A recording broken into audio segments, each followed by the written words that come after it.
సాధారణంగా మద్రాసులో ఉండే తెలుగు జనాభాకు ఆవకాయ తినే ప్రాప్తం కలగడం అదృష్టంలో ఒక భాగమని చెప్పాల్సిందే. విజయవాడ దగ్గర నుండి విశాఖపట్నం వరకు ఉండే ఊళ్ళలో బంధువులు తెలిసిన వాళ్ళు ఉండే ఆవకాయ జాడీలు మద్రాసుకి రవాణా చేస్తే తప్ప బంధువులు తెలిసిన వాళ్ళు కనీసం ఆవకాయ సప్లై చేసే రకం బంధువులు ఇద్దరూ లేని తెలుగు వాళ్ళు మద్రాసులో కాసే మామిడికాయలు తినాల్సిందే కానీ ఆవకాయ తినే అవకాశం లేదు. ఆవకాయ పెట్టడం తెలిసిన బామ్మగారులు ఉండే కుటుంబాలకు బాధే లేదు. నూజివీడు రసాల కాయలో సామర్లకోటలో పప్పు నూనె తెప్పించుకోలేకపోయినా మద్రాసులో మామిడికాయలతోనైనా గుమగుమలాడే ఆవకాయ పెట్టగలరు. ఎటొచ్చి తింటాం తెలిసి ఆవకాయ పెట్టడం తెలియని మాబోటి వాళ్ళకే అవస్థ. పోయిన సంవత్సరం వరకు తెలిసిన వాళ్ళు బెజవాడ ప్రాంతంలో ఉండి ప్రతి ఏటా ఆవకాయ పంపుతూనే ఉండేవాళ్ళు 2-3 జాడీలలో. ఈ సంవత్సరం వారింట్లో 2-3 పెళ్ళిళ్ళు జరగటం వల్ల మాకు ఆవకాయ పంపే వ్యవధి వారికి లేకుండా పోయింది. ఇన్నాళ్ళు ఆవకాయ గురించి ఆలోచించమని నాకు ఇంట్లో ఆవకాయే లేదు. ఈ సంవత్సరం రాదు అని తెలియగానే గుండె గతుక్కుమంది. కొన్ని వస్తువులు ఉన్నప్పటికంటే లేనప్పుడే ఎక్కువ అగ్రస్థానం వహిస్తాయి మనసుల్లో. అలాగే ఆవకాయ ప్రతి ఏటా వస్తున్నప్పుడు మా వంట చేసే అయ్యరు అన్నం వడ్డించిన వెంటనే అవాహా ఊరహా వేణుమా అంటే మేము వేండబ్బా ఎప్పుడు ఆవకాయనా దరిద్రం అన్న రోజులు కూడా ఉన్నాయి. ఆవకాయ ఉన్నప్పుడు మా వంట అయ్యరు పచ్చళ్ళు చేయడానికి బద్దకించేవాడు. ఈ సంవత్సరం ఆవకాయ లేకపోయేసరికి మా వంట అయ్యరు చేసే వంటలో లోపాలన్నీ ఒక్కొక్కటి బయటపడడం మొదలుపెట్టాయి. ఈ సంవత్సరం వంట అయ్యరు ఏం చేస్తే అది తిని నోరు మూసుకుని కూరుకోవాలిగా బోలునని అనుకుంటూ ఆవకాయ కోసం నోరూరడం మొదలుపెట్టింది. ఆవకాయ కోసం మా ఇంట్లో మా వారు మిత్రులు కొందరు కుటుంబ సభ్యులతో సహా భోజనానికి వచ్చేవారు. అప్పుడప్పుడు ఆహా ఎన్నాళ్ళకు తిన్నాము గుమగుమలాడుతున్న మన దేశపు ఆవకాయ అని వాళ్ళంతా లొట్టలు వేస్తూ తింటుంటే మేము చాలా నిర్లక్ష్యంగా ఆవకాయకి ఏం భాగ్యమండి, మాకు ప్రతి ఏటా వస్తూనే ఉంటుంది ఆవకాయ అనేవాళ్ళం గర్వంగా. ఆ వచ్చిన వాళ్ళు అందరూ సగం జాడి తినేసి సగం జాడి ఇంటికి పట్టుకుపోయేవాళ్ళు తలా కాస్త. అయినా అంత ఆవకాయ పట్టుకెళ్ళిపోయారే, ఈ సంవత్సరం మన ఇంటికి చాలుతుందో లేదో అని నేను అంటుంటే అబ్బా చాలకపోతే పోనిద్దు, ఎంతని తింటాం ఆవకాయ, నాకు వద్దనే వద్దు, నీకు కావాలంటే మిగిలిన ఆవకాయ దాచిపెట్టుకొని తింటుండు అన్నారు మావారు ఎగతాళిగా. అలాంటి మావారు ఈ సంవత్సరం ఆవకాయ ఇంట్లో లేదని తెలిసిన తర్వాత తనేమన్నది కూడా మర్చిపోయి అయ్యగాడు చేసి ఈ పచ్చళ్ళు తినటం చాలా కష్టం, ఆవకాయ ఉంటే బాగుండేది అంటూ మొదలుపెట్టారు. మా అత్తగారు మడిలో ఉంచిన నిమ్మకాయ ఊరగాయ తప్ప ఇంట్లో వేరే ఏ ఊరగాయలు లేదు. మా అత్తగారు కారం లేని నిమ్మకాయ ఊరగాయ తింటుంది, మాకు సహించదు. అదే ఆమె మడిలో ఒక మూల దాచిపెట్టి బూజు పట్టిన నిమ్మకాయ జాడిని ఎవరు ముట్టుకోకపోవడం ఒక కారణం. మా వారు ఒకరోజు మధ్యాహ్నం భోంచేస్తుండగా కొడుకు ఆవకాయ లేదని పలవరిస్తున్నాడే అని ఎంతో ప్రేమగా మామిడికాయ ఊరగాయ తెచ్చి కొడుకు కంచంలో వడ్డించారు మా అత్తగారు. కొడుకు ఆ నిమ్మకాయ ఊరగాయను ముట్టుకోకపోగా కంచంలోంచి తీసి కింద పాడేశారు. మా అత్తగారు చూడలేదు కానీ చూస్తే చాలా నొచ్చుకునేది పాపం. తర్వాత నన్ను అడిగింది, అబ్బాయి ఊరగాయ ఎట్లా ఉందన్నాడే అని. చాలా బాగుందన్నారు కానీ ఆవకాయ ఊరగంటేనే ఆయనకి మక్కువ ఇష్టం. ఈ సంవత్సరం ఆవకాయ రాలేదే, ఏం చేయటం ఎవరిని అడగడం అని దిగులు పట్టుకుంది అన్నాను.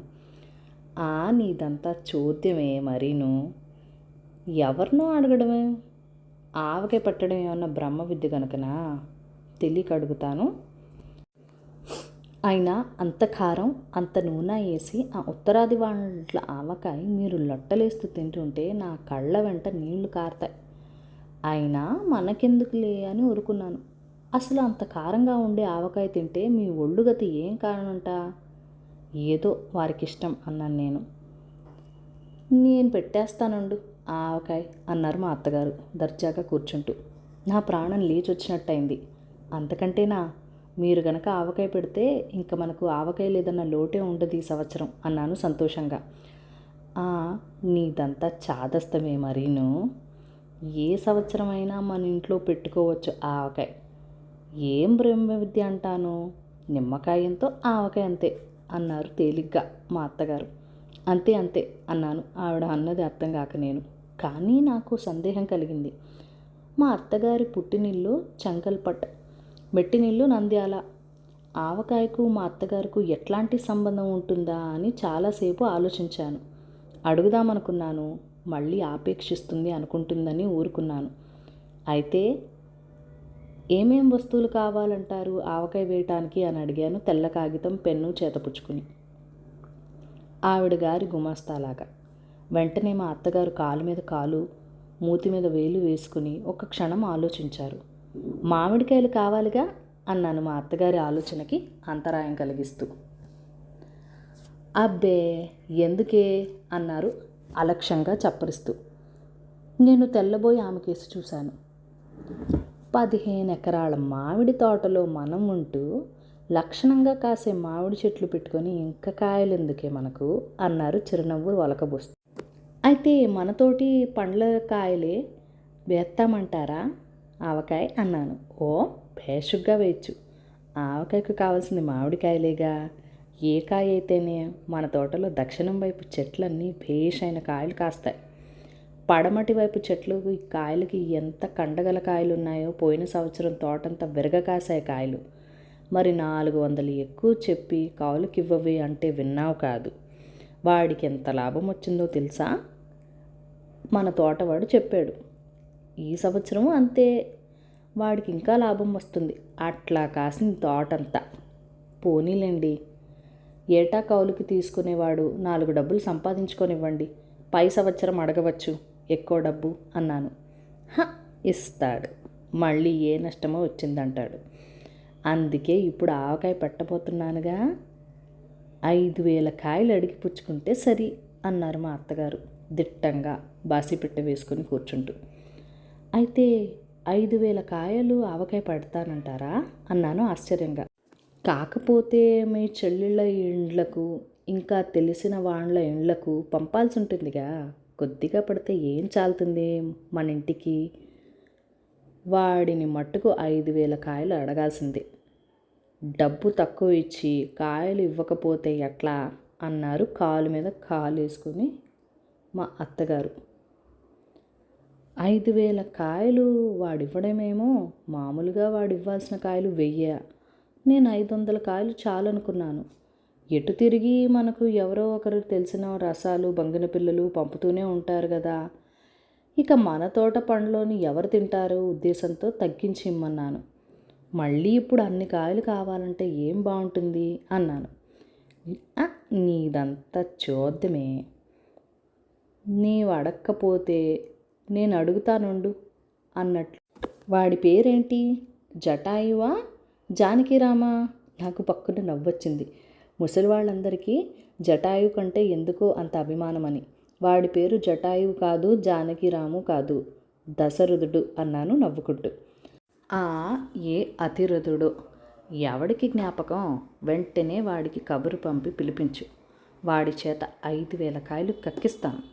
15 ఎకరాల మామిడి తోటలు కౌలుకి తీసుకుని తక్కువ డబ్బిచ్చి దగా చేసేది కాకుండా మామూలుగా మనకిచ్చే మామిడికాయలు కూడా తక్కువ ఇస్తానంటే ఎట్టాగంట అన్నారు మా అత్తగారు పాయింట్ దొరికిన ప్లీడర్ గారికి. మళ్ళీ ఒక్క మామిడికాయతోటి ఆవకాయ కాదుగా, నూనె కావద్దు అన్నాను. ఎందుకే అన్నారు. ఎందుకేంటండి, ఆవకాయకి నూనె వెయ్యరు అన్నాను ఆశ్చర్యపోతూ. వేస్తారు సరేనే, నూనె కొంటాం ఎందుకట? మన త్రాపమంచేలో పండిన నువ్వులు 8 బస్తాలు ఏమైనట్టు? మన ఇంటికి సంవత్సరానికి 6 బస్తాలు నూనె చాలు. పైగా 2 బస్తాలు వంటవాడు పొయ్యిలోనే పోస్తున్నాడు. ఆ నూనె మీరు ఆవకాయలో పోస్తానంటారు. అయితే 2 బస్తాల నువ్వుల నూనె 5,000 కాయలకి కావాలంటారు అన్నాను రాసుకోబోతూ. అబ్బే ఎందుకే, 1000కి సేరు నూనె, 5,000కు 5 సేర్ల నూనె ఎక్కువ అన్నారు మా అత్తగారు. పప్పు నూనె కదూ అన్నాను. ఏం పప్పు? కందిపప్పు. ఎందుకే నీదంతా చాదస్తాం, ఇంట్లో ఉండే నూనె చాలు. మొన్న ఆడించిన 6 సేర్ల నూనె అలాగే ఉంది. అసలు నూనె ఎక్కువ వేస్తే నాకు అస్సలు సహించదు అన్నారు మా అత్తగారు. ఆవకాయ అజపజ తెలియని నేను మా అత్తగారు చెప్పినవన్నీ భక్తితో లిస్టు రాసుకోవడం మొదలుపెట్టాను. మధ్య మధ్య తెలిసి తెలియని సందేహాలను ఒకవైపు నెడుతూ ఆవకాయ విషయంలో పూర్తిగా మా అత్తగారి మీద ఆధారపడదలుచుకున్నాను. మరి కారం అన్నాను. అది అంతే. మన చేలో పండిన మిరపకాయలు 5 బస్తాలు స్టోర్ రూమ్లో మూలుగుతున్నాయి. ఒక బస్తా మాత్రం వాడుక్కు బయట ఉంచాను. అయితే మిగతా 4 బస్తాల మిరపకాయల కారం 5,000 కాయలకి వేస్తానంటారా అన్నాను ఆశ్చర్యంగా. ఇంకా నయం. అయ్యో పిచ్చి పిల్ల అంటూ మా అత్తగారు తన ఏనుగు దంతాల వంటి 2 కూరల బోసి నోటితో విరగబడి నవ్వారు. మరి ఎంత కారం కావాలంటారు? కొట్టించాలిగా కారం అన్నాను. ఎందుకే నీదంతా సింగినాదం మరీను. కారం కొట్టించడం మా తాతల నాడే లేదు. ఇప్పుడెందుకు? మిషన్కు వేయిస్తే సరి. ఒక్క వీసురు కాయలు చాలు. మాకసలు కారం సహించదుగా అన్నాను. మరి వీసలకాయల కారం 5,000 కాయలకు చాలా అన్నాను ఉండబట్టలేక. చాలకేమొచ్చిందే, ఉత్తరాది వాళ్ళలాగా అంత కారం నేనెయ్యనమ్మా. అంతగా చాలకపోతే తర్వాత కాస్త వేసుకోవచ్చులే. మొన్న నేను నిమ్మకాయకు అసలు కారమే వేయలేదు చూసావుగా. అయినా నాలుక చుర్రమంటూనే ఉంది అన్నారు మా అత్తగారు. మధ్యాహ్నం మా వారు పారేసిన నిమ్మకాయ అదే కదా అనుకుని మనసులో నవ్వుకున్నాను. అయితే కారం చాలకపోతే తర్వాత వేసుకోవచ్చు అంటారు అన్నాను. కారం చాలదనే సందేహం వదలక. భేషుగ్గా వేసుకోవచ్చు. నిమ్మకాయకు వేయడంలా ఉప్పు కారం కావాలంటే అంతే. నిమ్మకాయంతో ఆవకాయ అంతే అన్నారు మళ్ళీ. అయితే మరి ఆవపిండు అన్నాను. అన్నీ నేనే అందిస్తూ వస్తున్నాను. ఆవాలు మాత్రం కొద్దిగా కొనాలి. మిగతావన్నీ మన ఇంట్లోనే ఉన్నాయి. ఉప్పు, పసుపు, మెంతి, గింతిని, ఆవపిండి మనకి ఎంత సహిస్తే అంత వేసుకోవచ్చు. 5,000 కాయలకి ఒక సేరు ఆవపిండి చాలని నా అభిప్రాయం. ఎక్కువైతే వేడి చేస్తుంది. నన్ను అడిగితే ఉప్పెంతో కారం అంత, కారం ఎంతో ఆవపిండి అంత, అవన్నీ ఎంతో నూనె అంత, నిమ్మకాయ ఎంతో ఆవకాయ అంత అని ముగించారు అత్తగారు.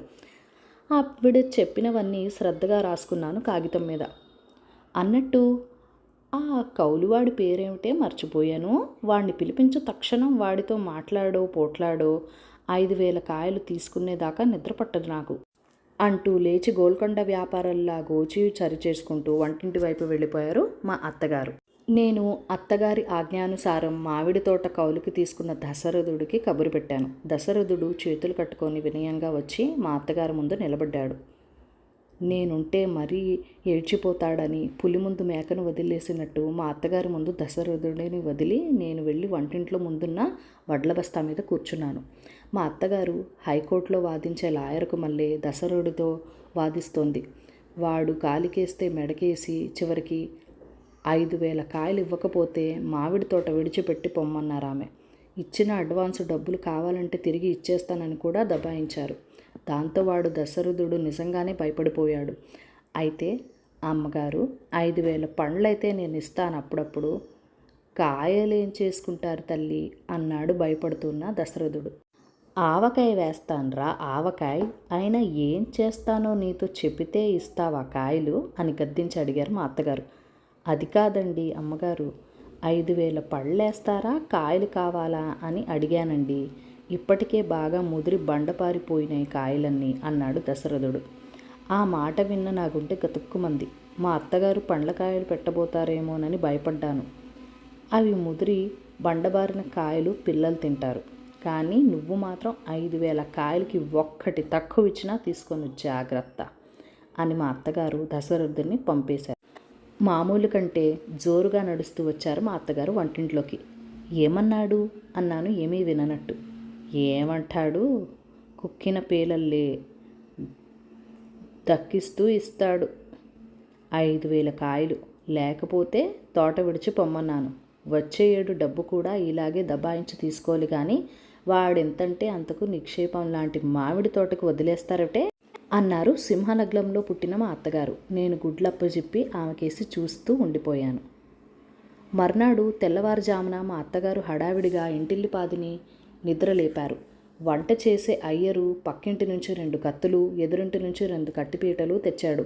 ఇంట్లో మూల పారేసిన ముద్దు కత్తులు, తుప్పట్టిపోయిన కత్తిపీటలు తీసుకుని రణరంగానికి బయలుదేరినట్టు పనివాళ్ళు, నేను, మా అత్తగారు వంటింటి ముందు వసారాలో చేరాం.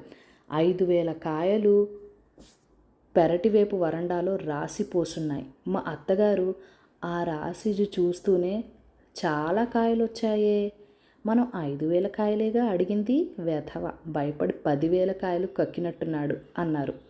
వాడు ప్రస్తుతం కక్కింది 5,000 కాయలే అన్నాను నవ్వు ఆపుకుంటూ. మా అత్తగారి ముఖం వెలబోయింది. మొదటి రోజు 200 కాయలు, రెండో రోజు 300 కాయలు తెగేసరికి 2 కత్తిపీటలు పిళ్ళు విరిగాయి. ఒక కత్తి పూర్తిగా 2 తొణకలైంది. 2 కత్తిపీటలు వంగిపోయాయి. మిగతా 4,500 కాయలు పండ్లైపోయినాయి మూడో నాటికి. మా అత్తగారి ముఖం నల్లబడిపోయింది. పోనీ ముందు 500 కాయలకి పిండి నూనె వేయండి అన్నాను, అప్పటికే ఆవకాయ మీద నీళ్లు వదిలేసి ఉసూరుమంటూ.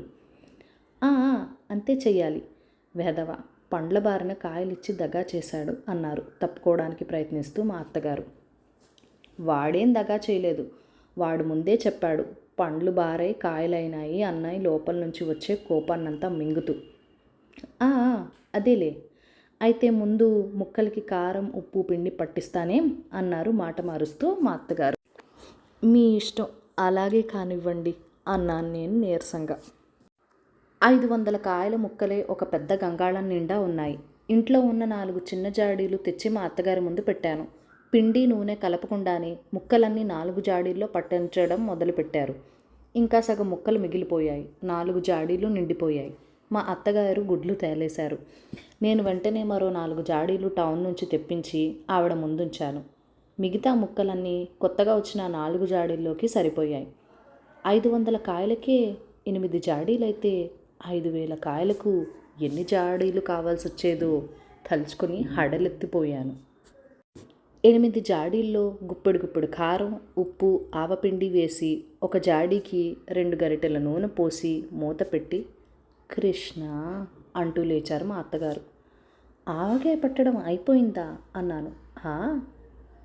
ఒక వారం రోజులు ఈ జాడీ వైపు వెళ్లకుండా ఉంటే సరి అన్నారు మా అత్తగారు చెయ్యి కడుక్కుంటూ. ఆవకాయ వేయడం ఇంత సులభమని తెలిస్తే నేనే వేసుండేదాన్ని అనుకున్నాను మనసులో.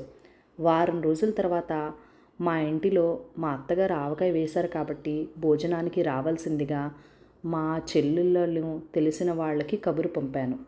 ఆవకాయ కోసం ముఖం వాల్చిన మా చెల్లెళ్ళు మరదళ్ళు అందరూ పిల్లా జల్లాతో సహా వచ్చేశారు. అంతా భోజనానికి కూర్చున్నారు. మా అత్తగారు వంటింట్లో హడావుడి పడుతున్నారు. ఆవకాయ కోసం నేను వెళ్ళేసరికి ఏముంది, మూతలు తీసి చూస్తే ఆవకాయలే లేదు. మామిడి పళ్ళు ముక్కలున్నాయి బూజు పట్టి. మా అత్తగారి ముఖాన కత్తికి వాటుకి నెత్తురు చిక్కలేదు. కథ సమాప్తం. ఉంటానండి. నెక్స్ట్ పార్ట్లో మళ్ళీ కలుసుకుందాం.